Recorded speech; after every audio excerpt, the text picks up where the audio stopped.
I'm going to talk sort of from a different, a little bit of a different place today in terms of giving you some of the feedback that I've been and kind of presenting some sort of very abbreviated version of some of the research that I've been doing working with stakeholders in coastal New Jersey.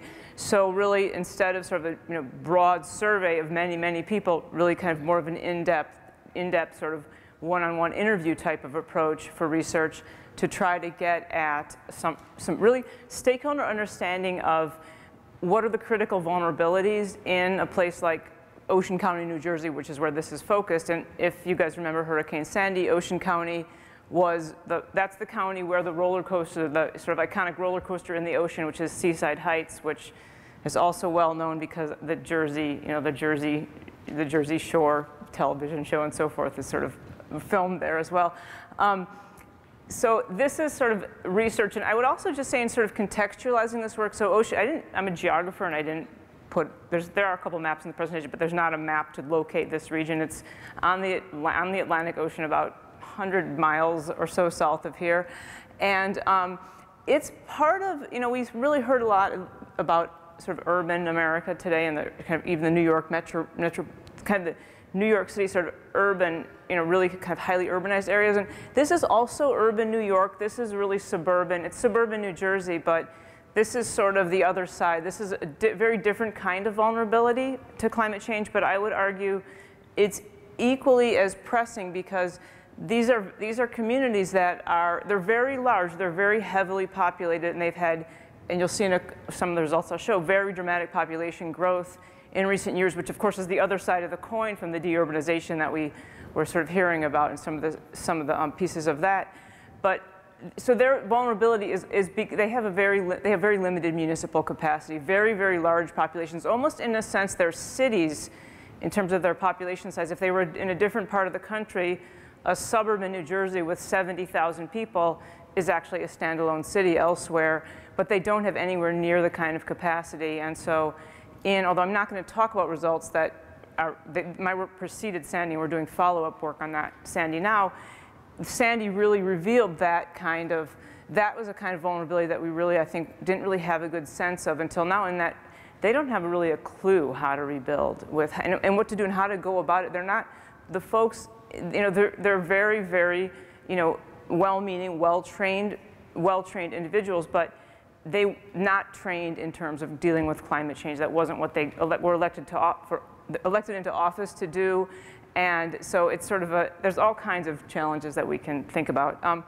But I have many, many slides, far too many for my 15 minutes, so I'm just going to pop through probably a few of them. I'll pick and choose a little bit. And if I can move them, that would help.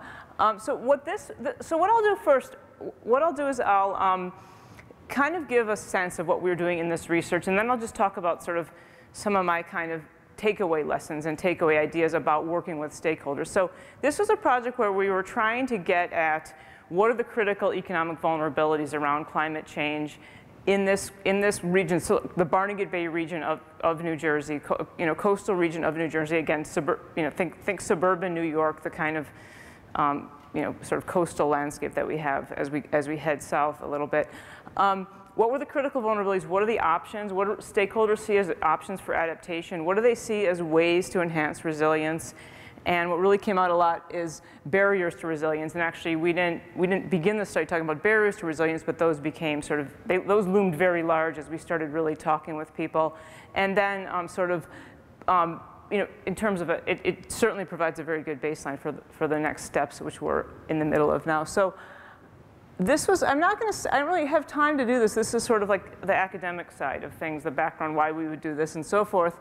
So that's there, that'll be up there, but I'm not gonna really talk about that. But what I will say about the work and what it contributed, I think, what it's contributing is, there's a lot of work on the economic impacts of climate change, but it actually turns out we know very little about the economic impacts of climate change.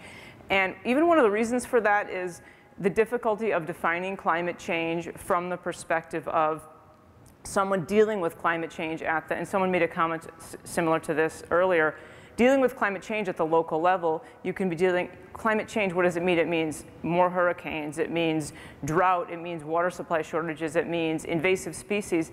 It means so many different things, and not in a bad way. That just is the fact of what climate change entails. And so trying to get a handle on the economic impacts, which is, there's a lot of interest in the economic. How much is climate change going to cost? How are we going to pay for adaptation to climate change? How are we going to pay to make our communities more resilient? And where is that money going to come from? So lots and lots of discussion about that. But I would say we don't really have a very good sense of how to even get a handle on some of those kinds of issues. So really talking with stakeholders was sort of our way of saying, well, what can we learn at the local level about these things? So we did a series of interviews with stakeholders. So far we've talked to about 29 stakeholders, and tried to get a very broad sample in terms of people from local level, state level, county level, different kinds of sectors that sort of represented what's going on in Ocean County. And Ocean County it certainly has a tourism as its sort of a kind of economic sector. It's got fisheries. It's got sort of the ocean kind of bay type of kind of amenity activities, but it's also fundamentally a big commuter shed for New York City and for northern New Jersey. So the traffic is, the traffic comes, from south to north in New Jersey, and so many of these folks commuting very long distances to jobs in northern New Jersey, and that in itself is creates a certain kind of vulnerability, that kind of those kind of commuting patterns. So what we were asking them was, what's their sense of current climate risks? How do they see, what's their sense of not just the climate risks, but what are the other things that they're dealing with? Really, what are the other kinds of critical stresses that you're looking at as a stakeholder, as either a park manager or a tourism advocate or some economic development agent, or from all different spectra. But what are you, when you think about climate change and you start to position it with other things that you're thinking about, where does it sort of fit and what else pops up? And then thinking about, what do you see as the critical assets at risk? What do you see as options for adaptation, and so forth? So again, like reminding, this is a kind of a pre-Sandy snapshot, our post-Sandy snapshot, our post-Sandy, revisiting everybody is going to start in the fall, it looks like. But I think nonetheless a useful snapshot, although we've had, Sandy in itself has really revealed some dramatic vulnerabilities that I don't think we were aware of, and we heard about some of those in New York City. They're all, that kind of recognition of new vulnerabilities is all over. And the one anecdote I'll give, which is sort of similar to the story of the food supply, was that we have a nuclear power reactor in Ocean County as well, which what I heard recently was that it was only about 6 inches from flooding, that Oyster Creek. So there was another sort of Sandy impact that was sort of, phew, we got out of that one. So yeah, another scary thing to think about. So when we were talking with people, one of the most interesting findings was, first off, when we started out thinking, okay, people were going to talk about, when we ask about climate change, they're going to be thinking, oh, future sea level rise, future this, future that, and everyone said climate's already changed here. Climate's already changed significantly here. We've had a whole series, so you don't need to tell us about the climate change of the future. We know what climate change is because we're already dealing with it. And this, to me, this is also kind of another side of, like, when you think about the 6 Americas and you think about people's public opinion about climate change, then there's also sort of people's real world experience of, people admit that they're experiencing climate. They experience the climate is changing, but then it's sort of, how are they attributing it? Do they attribute it to, and we didn't go there with the stakeholders. We just said, what have you experienced and what do you see experiencing? And we heard just, a lot about sort of extreme events. We heard a lot about expectations of worse extreme events. We heard a lot about sea level rise that's already been happening, beach erosion that's already been happening, destruction of sort of natural habitat. So all these things that are already sort of ongoing and visible to stakeholders in the region and already having significant effects. And of course, these are the frontline stakeholders for climate change, because these are the resource sectors, the tourism sectors, the sectors that, we sort of operate. I operate in the educational sector of the economy. I'm certainly dealing with climate change, but it's not, my sort of day-to-day functioning of my, functioning of my job isn't, I'm not that close to nature, and I think, so this is sort of, we're getting really from the front, yet another of the many, many stories from the front lines that we're seeing climate change, and we're seeing evidence of it. So just jumping up, the non-climatic stressors, though, were also really interesting.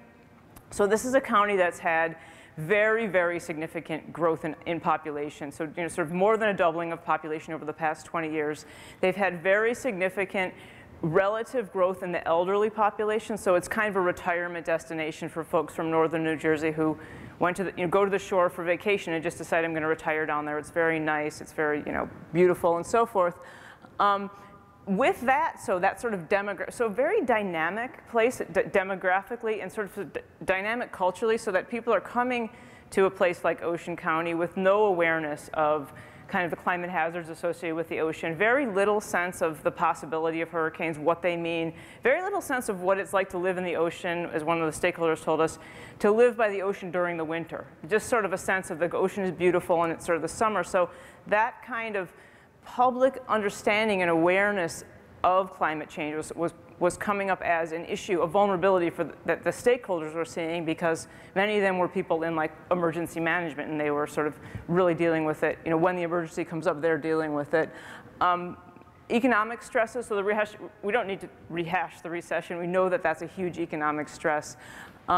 We know sort of, there's a whole variety of other kinds of economic stresses. For this region, particularly, the dependency on tourism took a big hit with climate change, with sort of various extreme weather events, but in general, the recession really taking probably a much more significant hit for now. And then on top of that, a very, very stressed environment. And most American cities have this story as well, that we have so much environmental change already happening, and we're sort of, our environmental signals, the signals of environmental degradation are all over in sort of so many facets that climate change is sort of yet another one that is now being thought about. But although I'm not trying to make a case that climate change is similar to these other stresses, it's perceived as yet another environmental stress, and we're already in a place that's already very environmentally stressed. So I have some maps. I don't know how much time I have. I'm not sure of the time. 5 minutes. Okay, 5 minutes. Okay, so I'll just kind of bump through the maps. That's sort of what we're looking at. And the color isn't really great either. So very significant population growth, significant elderly population growth pockets, lots of retirement communities popping up. I don't have the, oh, there it is, yeah. This is the, is this thing, am I doing it wrong? Might be doing it wrong. Oh, there's, oh, okay, I have to hold it. All right, so these are these barrier islands. This is sort of this is Seaside Heights. That's the roller coaster in the ocean. These are like the barrier islands that were significantly damaged by Hurricane Sandy, like to the point the electric grid in many of these barrier islands was basically sort of wiped out. The gas lines were breached. So many of these places they're even still a long way from being completely recovered, although there's a real push to get it back open for business by Memorial Day. That's really on people's mind. And when we were actually talking about can we do follow-up interviews, we were sort of, the pushback was we don't have time. Come back to us after the summer season. Let us see how this summer goes, and sort of trying to get and this idea of resiliency and what this means. And it's sort of a very kind of resiliency of, and I think back to New Orleans, the resiliency of New Orleans tourism sector, that was really back online very quickly after Hurricane Katrina. But the resilience of those communities, that's still an ongoing process. That's still an unfolding story. And so this is kind of yet to be written. What's really going to happen here? How many people are going to be able to come back? To what extent is this going to become much more of kind of a place that just is sort of there for the tourists, and then it closes up at the end of the summer, and isn't so much a year-round community. So this is kind of an open question. This is our own, in a way, our own Hurricane Katrina, and we don't yet know what's going to happen. So just a little bit more on the region. So what the interviews were telling us, they were giving us sort of what do you see as some of the critical assets? So we heard a lot of things we expected. We expected to hear about the beaches. We expected to hear about all the facilities around the, the sort of both the ecosystem resources like water resources and so forth. We heard about all of the sort of road infrastructure, the sort of various assets at risk. We didn't hear about, surprisingly, we did not hear about the electricity infrastructure. So that was a surprise. So having the damage of Sandy, asking people even a few months before Sandy, that wasn't what they were expecting. People sort of thought that was going to hold up. The municipalities, the municipal facilities are sort of critical risks. I hope that's not me. No, it's not. It's somebody else. OK, that's not mine. That happens sometimes when I'm teaching. That's like there's nothing worse than when it's your own phone and you're yelling at the students to turn their phones off. Activities at risk, sort of, so the tourism sector, the construction sector, many, a lot, sort of, I don't really have time to go through all the results, but many different kinds of activities at risk from many different angles, many, sort of building blocks of the economy at risk. Groups at risk, this was interesting, a lot of focus on small businesses and small business owners and employees who worked in small businesses, and it's an economy dominated by small businesses to the extent that the economic activity happening in Ocean County. So that was a vulnerability that kind of came out, and then sort of some of them that we would expect populations that are less mobile, populations that are lower income, and so forth. I'm going to jump up a little bit. Emergency management, jump up. So adaptation, we were asking the questions, adaptation, what are the strategies and options for adapting assets? So we got sort of, kind of a laundry list on adaptation. We got many suggestions, many thoughts of, technological adaptations, changes in policy, changes in land use, changes in zoning, enforcement of the existing land use regulations, the existing zoning regulations. We got sort of a suite of really good suggestions on adaptation, activities and so forth. I don't have time to go into what those were. Emergency management. But when it came to barriers, I think this was sort of also equally revealing in that we had people really having a sense to make a place like this more resilient, which is this extremely dense urban infrastructure, or this extremely dense urban zone with very high density housing, high density infrastructure.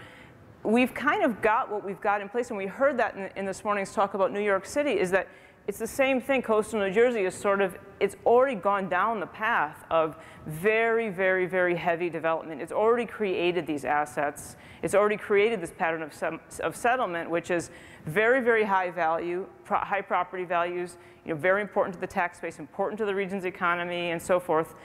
But also, it's very vulnerable. It's sort of, almost at sea level, essentially, and we saw that obviously with Hurricane Sandy. So there's a sort of a physical reality, a physical kind of material reality going on, but also sort of a political and cultural kind of barriers to sort of, creating resilience. And some of those were even sort of came up things like people's lack of connection and awareness to nature in itself creates a barrier because they don't see a need to do anything. They don't see that there's changes that they need to react to. There's sort of a sense of that's an issue in itself among all of them, all the other ones that were coming up.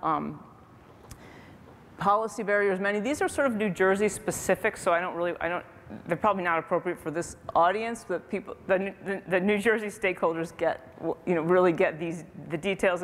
But I'm sure every single state, every city has its own perverse barriers that prevent resilience that prevent efforts to sort of, and this is an area to me that is, in a way that it's very hard to deal with the technological or the, the sort of fact of the density of the settlement, but certainly the policy, if there's policies that are actually counterintuitive to resilience, and the stakeholders know exactly what these policies are. They can recite chapter and verse what's wrong with New Jersey's policies, how are they making it impossible for us to do things to adapt. So those are the kinds of things where you can, I think, really get good insights. Let me just jump up a little bit. They had some options for, enhancing, but I want to just jump up to the lessons.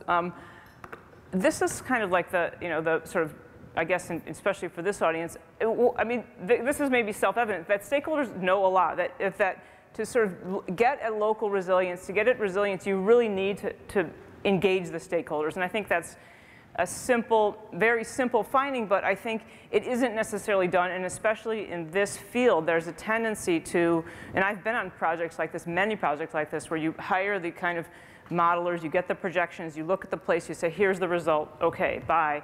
And I think really engaging the stakeholders in the process and getting their sense of what do they see as most important, what do they see as the options, what do they see as ways to enhance resilience, the barriers, really bringing that information on board into the work that you're doing. But then I think my third point where I say, but stakeholders don't know everything. This was sort of, also kind of what we were hearing from the stakeholders was actually, in many cases, things they already know can be done. They already know that you can do bulkheading. They've seen bulkheading in other communities. Their community doesn't have bulkheads. Why don't they have them? They know the dunes can be sort of replenished. They know about these strategies, and so you tend to get sort of a fixed range of options when you talk with stakeholders, and there's a kind of a reluctance to even move outside that box of the things we know about, the things and areas that the strategies that we've already used, that we've seen for dealing with hazards. Why can't we just use them for dealing with climate change? And so I think that is sort of a tremendous challenge to go from the things people know to what do they need to know, and what could help the community actually adapt that they may not even know about and the stakeholders might not be thinking. And so I think just kind of my final takeaway in the work is that as we're sort of going through and kind of working on building resilience, working with the stakeholders, kind of with kind of almost like a two-way sort of ongoing relationship, which is what I'm trying to have with this particular project especially, where you come back, you bring them the results, and then they come back to you, say this is what's wrong, and then we're kind of going from there and developing the next step. So we'll go back to our stakeholders next. We're going to be doing a survey as well, and the feedback from the stakeholders is that they don't want to see any of this stuff until the fall. So so it'll probably be in the fall instead. It was supposed to be this spring, but that's okay. I have other things to do. So thank you very much.